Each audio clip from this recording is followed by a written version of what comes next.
రోజు ఎన్టీఆర్ని సర్వనాశనం చేయటమే కాదు, జూనియర్ ఎన్టీఆర్ 2009 ఎన్నికల్లో తిప్పుకున్నాడు.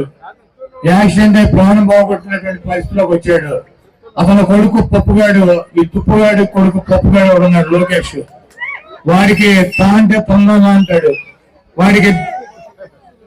వాడికి పుట్టినరోజుకి చావుకి కూడా తేడా తెలవనటువంటి పనికిరానటువంటి వెధవవాడు.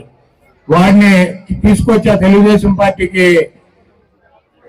ముఖ్యమంత్రిని చేయాలి, అధ్యక్షుడిని చేయాలని చెప్పి ఆ ఎన్టీఆర్ జూనియర్ ఎన్టీఆర్ చిన్నాని మీద అనేక కుట్రలు చేసి అతన్ని అనేక రకాలుగా ఇబ్బంది పెట్టేటువంటి పరిస్థితి ఉంటుంది.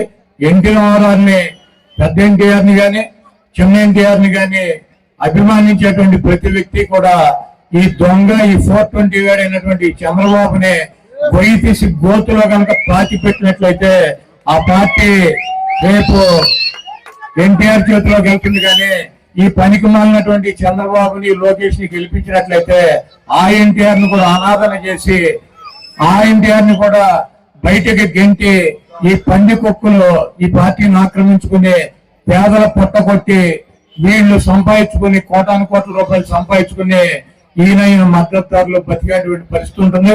కాబట్టి ఎన్టీ రామారావు నిర్మాణించేటువంటి ఎన్టీఆర్ అభిమానులు కావచ్చు, రాజశేఖర రెడ్డి గారు నిర్మాణించేటువంటి రాజశేఖర రెడ్డి గారి అభిమానులు కావచ్చు, గౌతులచ్చన్న గారు చూపించినటువంటి మార్గంలో నడిచేటువంటి వ్యక్తులు కావచ్చు, డాక్టర్ బిఆర్ అంబేద్కర్ గారు చూపించినటువంటి ఆయన చూపించినటువంటి దారిలో నడిచేటువంటి జగన్మోహన్ రెడ్డి గారికి మనందరం కూడా మద్దతు ఇవ్వాల్సినటువంటి అవసరం ఉంది.